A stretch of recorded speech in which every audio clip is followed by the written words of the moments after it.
A mí especialmente me ha afectado muy fuerte desde el año pasado porque yo estuve trabajando, mi trabajo se tuvo que cerrar y lamentablemente tuve que salir así a vender hasta el día de hoy porque mi trabajo hasta ahora no se abre. Hay niños ahí pequeños que mantener, hay que pagar la luz, hay que pagar el agua, hay muchas cosas que pagar, hay deudas, hay bancos que pagar. Esta es la historia de María y de otros 9.820.000 peruanos que se encuentran actualmente en situación de pobreza, es decir, el 30,1% de la población a nivel nacional.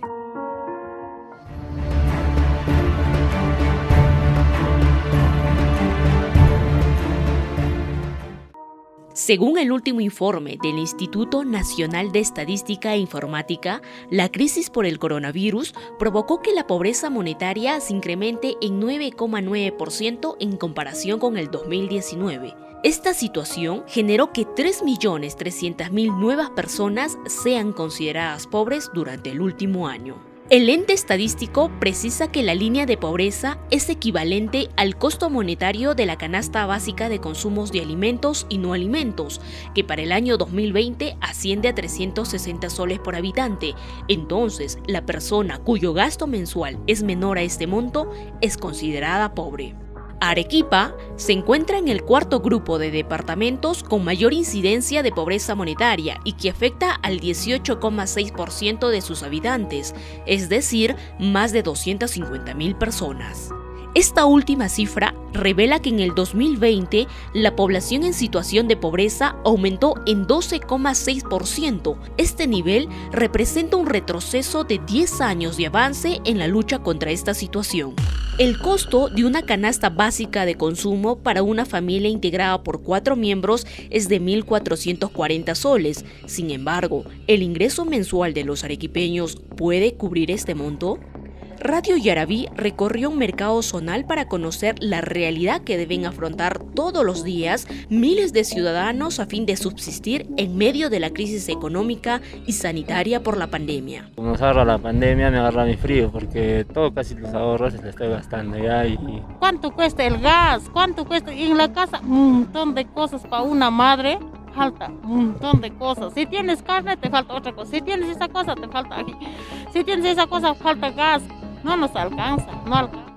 La coordinadora regional de la Mesa de Concertación para la Lucha contra la Pobreza, Miriam Quiñones Hermosa, advierte que esta situación afecta con mayor contundencia a las niñas, niños y adolescentes que provienen de hogares en los que madres y padres de familia tienen empleos informales o se encuentran desempleados. Por pérdida de empleo, por la pandemia, se terminan los ahorros, sacan a los niños del colegio, tienen que asumir gastos de salud, entonces rápidamente caen en pobreza. Otro registro que genera preocupación es el índice de la población que está en riesgo de caer en la pobreza. Se estima que el 30% de arequipeños se encuentra en situación de vulnerabilidad, es decir, alrededor de 400.000 personas. Asimismo, Quiñones Hermosa refiere que se debe prestar suma atención a otros indicadores como el acceso a la salud, la educación, la lucha contra la violencia, acceso a los servicios básicos, entre otros sectores donde la pandemia evidenció la magnitud de las brechas sociales que aún faltan por cerrar. Que la pobreza monetaria nos está diciendo cuánto dinero tenemos, pero hay otros indicadores sociales que también nos refieren qué tan pobres estamos, porque entendemos que la pobreza es aquella situación que nos limita a las personas para poder desarrollar todas nuestras capacidades, y ahí vemos los otros indicadores, ¿no? Indicadores de educación, indicadores de salud, y ahí estamos hablando de la población, si tiene agua, desagüe, si están viviendo en hacinamiento, si están yendo a la escuela. Especialistas señalan que el aumento de la pobreza está asociado a la paralización de las actividades económicas durante el estado de emergencia por el coronavirus. A ello se le suma la tasa de desempleo registrada en los últimos meses debido a las restricciones. De acuerdo al último reporte de mercado laboral a nivel nacional del INI, 2.231.300 peruanos perdieron su empleo en el 2020, reduciéndose la población ocupada en 13% respecto al 2019. El economista Eduardo Recoba Martínez refiere que el déficit fiscal se ubicó en 9%, algo que generó preocupación para el crecimiento económico debido a que no se trabajaron políticas de Estado desde el gobierno central para enfrentar esta situación. Durante el 2020 también se registró una caída del 11% del Producto Bruto Interno PBI, uno de los tropiezos más fuertes en los últimos 150 años, considerada la más dura de América Latina sin tomar en consideración a Venezuela. Por otro lado, la recaudación fiscal se vio disminuida. Los negocios sufrieron un apagón, sobre todo entre marzo y junio del año pasado, cayendo hasta en un 70%. Los negocios dedicados al rubro de servicios, renta y comercio fueron los más afectados durante la pandemia. Hubo sectores que se recuperaron a fines del cuarto trimestre del 2020, pero igual cerraron el año en terreno negativo. No obstante, el sector financiero tuvo uno de los mejores desempeños durante la emergencia sanitaria, pues se registró el dinamismo en créditos. El especialista refiere que el Ejecutivo estableció algunas medidas paliativas, como la entrega de bonos y préstamos de Reactiva Perú para tratar de revertir los efectos económicos de la pandemia. Sin embargo, estos subsidios no terminaron de solucionar la problemática como tal. De los 12 o 13 bonos, entre comillas, que se soltaron en el 2020,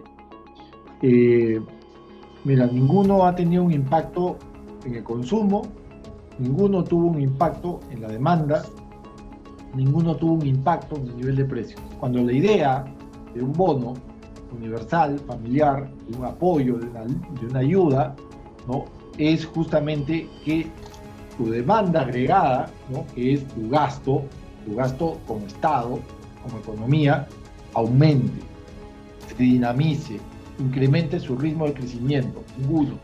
Ninguno, Carlos.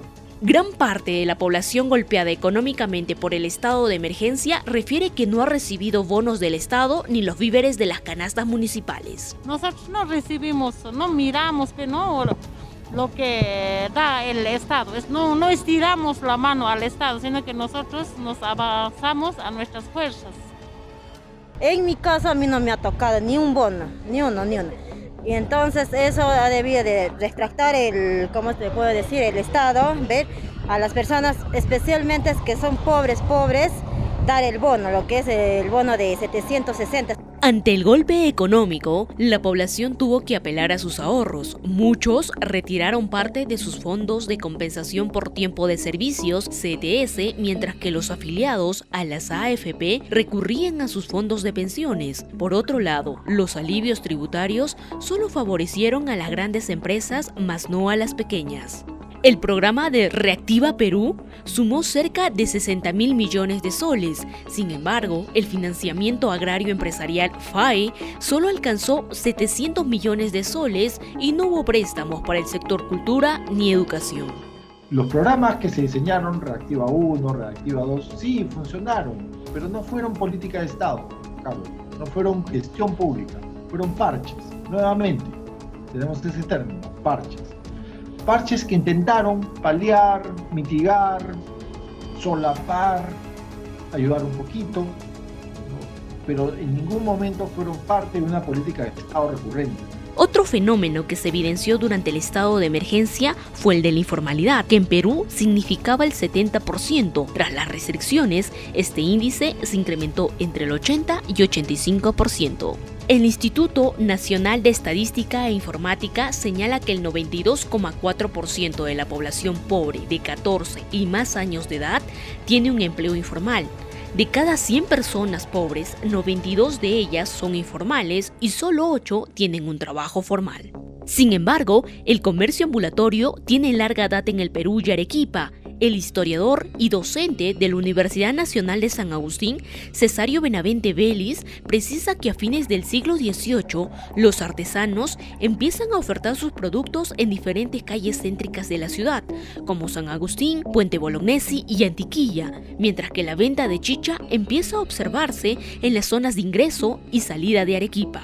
Durante el siglo XIX, la municipalidad establece normas para tratar de ordenar la situación de los ambulantes, a quienes se les entrega una matrícula para evidenciar que están autorizados para la venta de productos e insumos. Años más tarde, son reubicados en mercados de la ciudad, como el de Antiquilla. En la década de los 80, calles aledañas al mercado San Camilo, como Perú, San Juan de Dios, Deán Valdivia y Santo Domingo, lucían repletas de comerciantes y compradores quienes llegaban hasta la zona para adquirir prendas de vestir. Ante las acciones de fiscalización, los ambulantes se asocian y empiezan a comprar algunas casonas ubicadas en las transitadas calles de Siglo XX y San Juan de Dios, donde actualmente funcionan decenas de galerías y centros comerciales. Para los 90, estas asociaciones se dan cuenta que están correteadas por la policía y todo lo demás, terminan comprando algunas casonas. Entre las primeras casonas que compran son las del siglo XX, donde actualmente funciona el mercado o feria del siglo XX. Esa zona la compran los comerciantes. Son 3.000 comerciantes que ponían un sol o un sol 50 de cuota, que equivale a 3.500 nuevos soles diarios que juntaba el presidente. Y luego terminan rápidamente comprando todo el área y equipando. Entonces ya para los 90 se van ubicando allí. A la mitad de los 90, no solamente el siglo XX, ahora pasó a la calle San Camilo, perdón, a la calle San Juan de Dios, a la altura donde está la barraca. No obstante, la presencia de ambulantes en la vía pública aún era notoria. Por ello, las autoridades aplicaron nuevas medidas para trasladar entre 3.500 a 6.000 comerciantes a la plataforma Andrés Avelino Cáceres, ubicada en el distrito de José Luis Bustamante y Rivero. Tras finalizar el segundo milenio, otros vendedores buscan nuevos espacios de negocio y terminan por ubicarse en la plataforma de Río Seco, en Cerro Colorado. Estos últimos emporios albergan a miles de comerciantes quienes también se vieron afectados durante el 2020 debido a las restricciones que se establecieron por la pandemia. Como se recuerda, los principales centros de abastos de Arequipa permanecieron cerrados 2 meses por decisión del Comando COVID-19. Durante este tiempo, implementaron los protocolos de bioseguridad para reanudar la atención. Benavente Vélez prefiere llamar economía de supervivencia o autogestionaria al comercio ambulatorio. Explica que el uso de la calle ha evolucionado con el transcurso de los años y la venta en la vía pública es el resultado de la falta de puestos de trabajo y la presencia de necesidades insatisfechas. Para la familia es una alternativa de encontrar un ingreso. Y esa economía de la familia no es reconocida en los términos de la economía formal o de la economía convencional. Entonces hay un diseño económico que no contempla a estos sectores sociales. Entonces, al no contemplarlos en sus políticas, terminamos encontrando pues ahora un sinnúmero de personas que buscan la forma de tener un ingreso adicional o por lo menos para sobrevivir el día. La coordinadora regional de la Mesa de Concertación para la Lucha contra la Pobreza, Miriam Quiñones Hermosa, señala que el próximo gobierno deberá priorizar una verdadera reactivación económica, garantizando que la población acceda a empleos dignos. Además, continuar las políticas públicas para erradicar la pobreza en el sector urbano y rural, así como establecer medidas focalizadas en beneficio de las niñas, niños y adolescentes para asegurar su bienestar y desarrollo de todas sus potencialidades. Similar opinión sostuvo el economista Eduardo Recoba, quien considera que se debe observar a la pobreza como un problema estructural y se deben generar políticas públicas como estrategia, además de mejorar la gestión del presupuesto. De igual manera, espera que el próximo gobierno logre fijar las bases para una gobernabilidad contra la corrupción, la precariedad, los contratos asimétricos, los monopolios y el mercantilismo. Asimismo, crear una plataforma saludable para la inversión privada. Las cifras reflejan que la caída ha sido desastrosa y el proceso de recuperación será difícil. Las autoridades deberán enfocarse en tratar de contener los efectos de esta pandemia en diferentes ámbitos como el económico y sanitario, mientras que el ciudadano de a pie tendrá que seguir ingeniándoselas para sacar adelante a su familia y construir un mejor futuro para Arequipa y el país.